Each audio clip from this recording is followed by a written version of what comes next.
The Eagles are 8-1. The Colts are 4-5-1. We are just about set for action here in downtown Indy. Philadelphia won the toss. They've deferred to the second half. So Jalen Hurts is going to have to wait a little bit for his chance to go against this Indianapolis defense. Jeff Saturday, a lot of positivity, but accountability. That's the key word that's been tossed around the last 2 weeks. I like how he said it to us. I'm going to tell you something once, and okay, we'll work through it. But the second time, I might get in your face a little bit. It's a chilly Sunday afternoon here in Indianapolis. We are inside the climate-controlled Lucas Oil Stadium. It's a huge helping of college football, and it's coming up Thanksgiving weekend beginning Friday at noon. Utah State faces Boise State, followed by SEC action, Arkansas and Missouri. Then Saturday, 3:30, the SEC on CBS has the next chapter of the Iron Bowl. Auburn meets 8th-ranked Alabama. It all begins with a drive to Atlanta. College football today, all coming up this week on CBS. DeVonta Smith, Heisman Trophy winner for the Crimson Tide back in 2020. Smith's got 2 catches for 29 yards. He got more than enough. I think it's pretty clear, Ian, that we will never see a quarterback sneak again without escort, will we? No, it's over. No chance at all. And Sirianni with those quarterbacks, designing plays. Remember, Frank Reich called the plays as the head coach, but Sirianni is the offensive coordinator. Heavy hand in the design, in the game planning, and of course suggestions on game day. And Sirianni does not call plays for Philadelphia. That's Shane Steichen who does in his second year. Sirianni told us it allows me to be more involved in all aspects. Game management. He's in every offensive and QB meeting. He's never giving up correcting the tape. Colts will have it at the 25. 2 weeks ago, in conjunction with the NFL Salute to Service initiative, the Indianapolis Colts hosted 5 Indiana Gold Star and surviving families at their practice facility as part of the team's Flags of Valor event. The families were given a tour of the building, invited to build a wooden American flag in honor of fallen loved ones. They were also provided with tickets to today's game. Nice ceremony right before kickoff. Get the football back. They trail with 2:33 left, first half from Indy.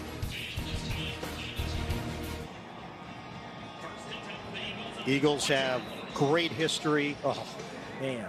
Some of the names and faces through the years. Jeffrey Lurie has been the chairman and CEO for an extended period, and excellent success for this organization. Reggie Wayne, I think, went a long way towards Jeff Saturday being accepted by this coaching staff, too, when he showed up and Reggie Wayne told them this is who this man is. So game 2 under Jeff Saturday, and things looking very solid in this first half. Meanwhile, for Philadelphia, just 3 points on the board from one of the best offenses in the NFL. Halftime is next after these first half highlights from Verizon and a word from your local station.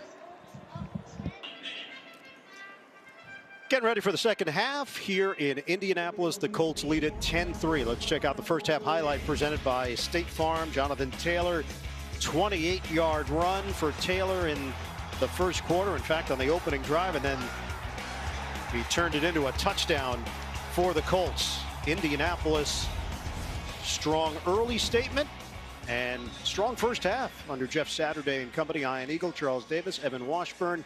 All right, let's start with Indianapolis, how they've handled themselves. This is week 2 of the Jeff Saturday era. They got it back to where they want to be as an Indianapolis football team, a line of scrimmage type of a team, especially on offense, moving the football via the ground. Yep. And you just see that team back to its identity. I feel like they've rediscovered themselves. Something that Frank Reich started, Jeff Saturday believes in, and now they're moving it forward, getting back to who that team is. How about for Philadelphia? This team was 8-0. First time in franchise history. They absorbed the loss last week, and everybody was curious. All right, how do they respond? What's happening offensively right now for the Eagles? Yeah, the interesting part offensively is that they're not able to get those explosive plays, those big plays that they're used to getting, because that's why you get A.J. Brown to come to your ball club, to be able to get that ball moved downfield. Quez Watkins, you remember the big play against Washington, he ended up fumbling. We haven't seen that so far. The Colts keeping everything in front and rallying to make tackles. Chase McLaughlin will kick it off. Boston Scott is the deep man for Philadelphia. Second half is underway with the Colts in front 10-3 on the Eagles. Booming kick for the touchback. Check in with Evan. Line the message from Nick Sirianni. Our defense is doing their job. Our offense has to cut out the self-inflicted wounds. Obviously, penalties stalled a couple big drives for the Eagles. I asked him specifically what else could improve offensively. Felt like 3rd and short could be better in this second half. As for Jeff Saturday, he also mentioned penalties as an issue for his offense, but really pleased with the push up front from the offensive line. And Charles, you mentioned how this defense has bottled up Jalen Hurts and is swarming to the ball. Getting closer to December. Welcome back to Indianapolis. 13-3. The Colts leading the Eagles. Philadelphia Eagles' last road loss came Week 12 last season against the New York Giants. Eagles are 8-1. They trail the Colts 16-10 with 4:37 on the clock. Coming out to the 25-yard line. Coming up next, Game 2 of our NFL on CBS doubleheader features a huge showdown in Minnesota. Dak and the Cowboys take on the Vikings, or the Bengals meet the Steelers. The NFL is on CBS.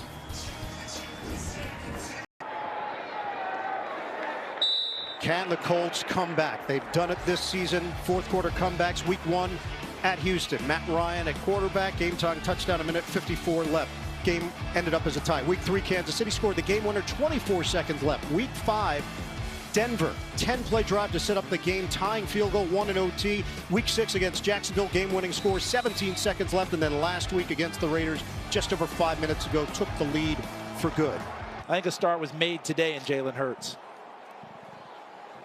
190 yards through the air and a touchdown, 87 yards on the ground. Sirianni engaging with the fans along that Philadelphia sideline.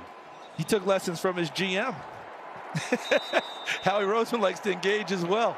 Victory formation, and that's it. The comeback is complete for Philadelphia to move to 9-1 on the season. Jalen Hurts, electric when it mattered most. Indianapolis 4-6-1. Very tough loss here at home. There were opportunities. They couldn't cash in. Left the door open for Philly. They take advantage. And Philadelphia's defense kept them in it and gave them a chance.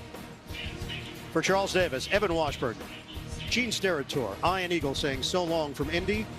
Time to go to James Brown in New York for the NFL Today update delivered by Little Caesars.